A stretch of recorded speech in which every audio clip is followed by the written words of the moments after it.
Então vamos começar com a questão 91 da prova cinza. O enunciado é o seguinte: a maioria das pessoas fica com a visão embaçada ao abrir os olhos debaixo d'água, mas há uma exceção, o povo Moken, que habita a costa da Tailândia.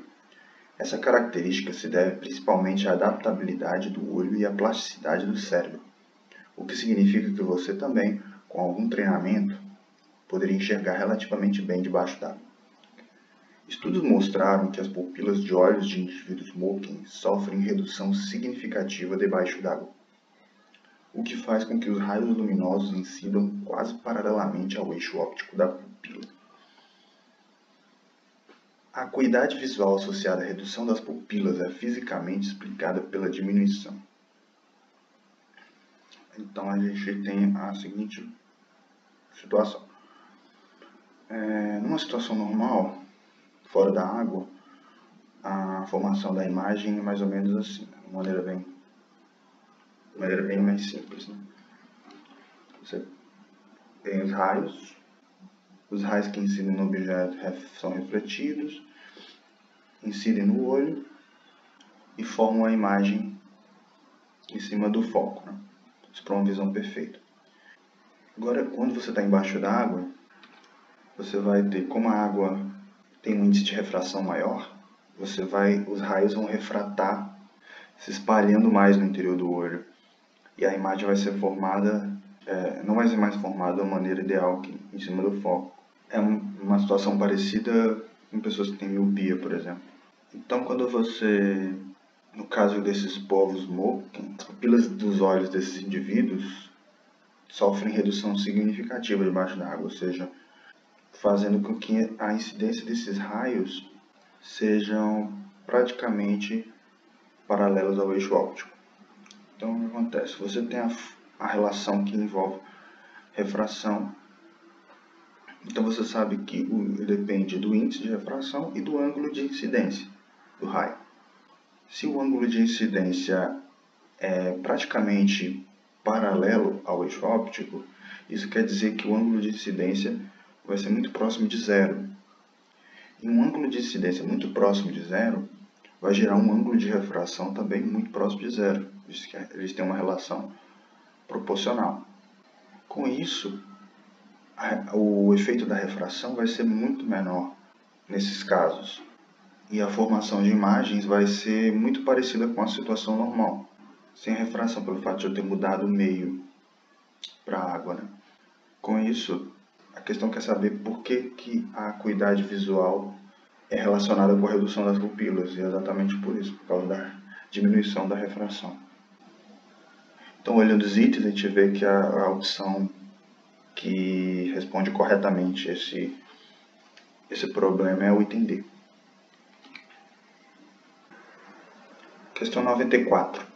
Quando se considera a extrema velocidade com que a luz se espalha por todos os lados e que, quando vem de diferentes lugares, mesmo totalmente opostos, os raios luminosos se atravessam uns aos outros sem se atrapalharem, compreende-se que, quando vemos um objeto luminoso, isso não poderia ocorrer pelo transporte de uma matéria que vem do objeto até nós, como uma flecha ou bala atravessa o ar. Pois certamente isso repugna bastante essas duas propriedades da luz, principalmente a última. O texto contesta que concepção acerca do comportamento da luz. Então, ele fala de duas propriedades da luz: a extrema velocidade com que a luz se espalha por todos os lados, e a segunda propriedade que, quando vem de diferentes lugares, mesmo totalmente opostos, elas se atravessam sem se atrapalharem. Então ele fala: isso não poderia ocorrer pelo transporte de uma matéria que vinha do objeto até nós. Então você vê que ele prepara as ideias, e aí nesse trecho é onde ele faz a contestação que ele pergunta. Isso não poderia ocorrer pelo transporte de uma matéria que venha do objeto até nós, como uma flecha ou bala atravessa o ar. Pois certamente isso repugna bastante essas duas propriedades da luz, principalmente a última. As duas propriedades. Qual é a última propriedade? É justamente essa que fala que elas não podem se atravessar. Na visão dele, se a luz tivesse característica corpuscular, se ela fosse composta de matéria, quando ela fosse se atravessar, haveria colisões e isso afetaria a forma que a gente olhasse os objetos. Então, olhando os itens, você vai ver que a afirmação correta é o item C, o modelo corpuscular defendido por Newton, que descreve a luz como um feixe de partículas. Exatamente essa contestação que faz o texto. A próxima é a questão 100. A questão diz o seguinte: em 1962, um jingle, vinheta musical, criado por Heitor Carilho, fez tanto sucesso que extrapolou as fronteiras do rádio e chegou à televisão ilustrado por um desenho animado. Nele, uma pessoa respondia ao fantasma que batia em sua porta, personificando o frio, que não deixaria entrar, pois não abriria a porta e compraria lãs e cobertores para aquecer sua casa. Apesar de memorável, tal comercial televisivo continha incorreções a respeito de conceitos físicos relativos à calorimetria. Para solucionar essas incorreções, deve-se associar à porta e aos cobertores, respectivamente, as funções de. Então, no texto, a parte que ele indica que tem essas incorreções é justamente quando ele fala da função dos lãs e cobertores. Então, é justamente nessa parte aqui que ele fala: personificando o frio que não deixaria entrar, pois não abriria a porta e compraria lãs e cobertores para aquecer sua casa. Então ele fala dos lãs e cobertores como o agente, né? Aquele que está aquecendo sua casa. Quando ele, na verdade, os lãs e cobertores eles não estão produzindo calor para o seu corpo. Então, eles não estão te aquecendo. Eles estão simplesmente fazendo que você minimize suas perdas de calor. Porque quando você está num ambiente mais frio, o que vai acontecer é que o seu corpo vai perder calor para o ambiente. Por isso você vai começar a sentir o frio. O corpo humano é muito sensível nesse ponto, né? Qualquer diminuição de temperatura corporal afeta totalmente o seu corpo. Então você começa a sentir o frio devido à sua perda de calor. Então os lãs e cobertores eles vão minimizar essa perda. Então você pode olhar que o item correto é o C, né? Minimizar a perda de calor pela casa e pelos corpos. A próxima questão é a 103. Uma casa tem um cabo elétrico mal dimensionado, de resistência igual a 10 ohms, que a conecta à rede elétrica de 120 volts. Nessa casa, 5 lâmpadas de resistência igual a 200 ohms estão conectadas ao mesmo circuito que uma televisão de resistência igual a 50 ohms, conforme ilustrado no esquema. A televisão funciona apenas com tensão entre 90 volts e 130 volts. O número máximo de lâmpadas que podem ser ligadas sem que a televisão pare de funcionar é. Então você tem o seguinte circuito, né? Você tem a rede elétrica 120 volts alimentando o sistema. Você tem um cabo elétrico de resistência 10 ohms e a TV de 50 ohms de resistência. E aí, à medida que você vai ligando lâmpadas, você vai colocando resistências em paralelo com a lâmpada, como pode ser observado da figura. Então vamos imaginar para o caso onde você tem todas as lâmpadas desligadas. Nesse caso você tem somente esse circuito. Aqui os dois resistores estão em série, então você usando a lei de Ohm, você obtém que a corrente é igual a 2 amperes.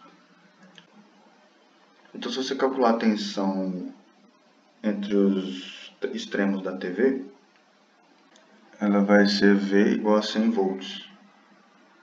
Então, como a televisão funciona entre 90 e 130, tá tudo certo, né? Ela vai funcionar normalmente. Agora, se eu começar a ligar um número de lâmpadas, vamos supor que eu liguei um número N de lâmpadas, né? Com esse N podendo ser 1 até 5, que é o máximo de lâmpadas que tem na casa. Eu vou ter o quê? Uma resistência equivalente, não mais de 50 ohms. Aí, novamente, eu posso calcular a corrente que passa nesse circuito. Você vai ter que U, que é 120 volts, é igual a resistência equivalente mais 10 vezes a corrente. Com isso, você acha que a corrente é igual a 120 dividido por resistência equivalente mais 10. Com isso, você vai calcular a tensão. Na resistência equivalente. E aí, que é, usando também a lei de Ohm, o valor que eu chamei VTV, que é essa tensão, que é igual a resistência equivalente, vezes o valor da corrente que a gente encontrou. Esse é o valor da tensão na TV.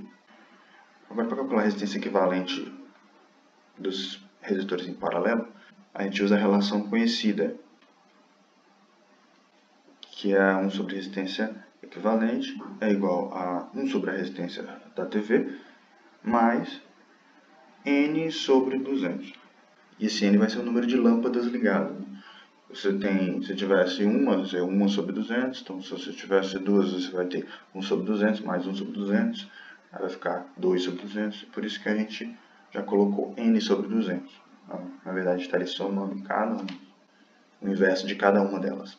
Com isso, a gente obtém uma resistência equivalente em função do número de lâmpadas ligadas.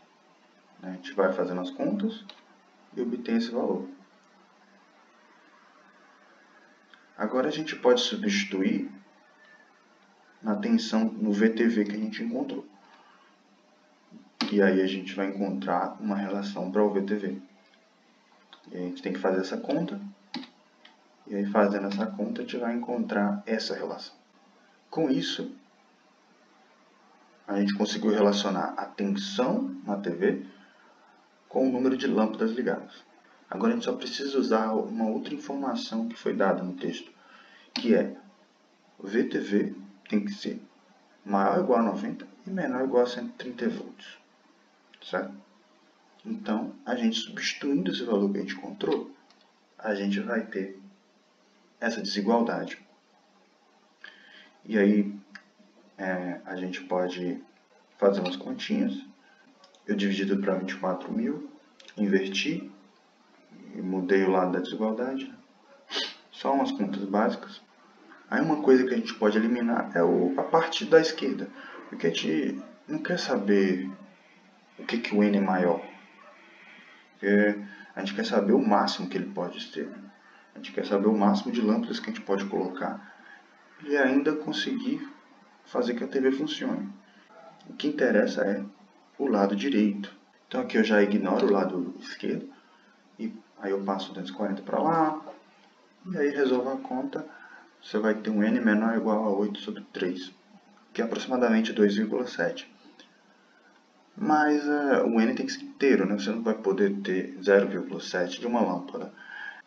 Então você tem que pegar o maior inteiro que satisfaz isso. O maior inteiro que satisfaz isso é 2. Né? Portanto, no máximo 2 lâmpadas podem ser ligadas, que é o item B.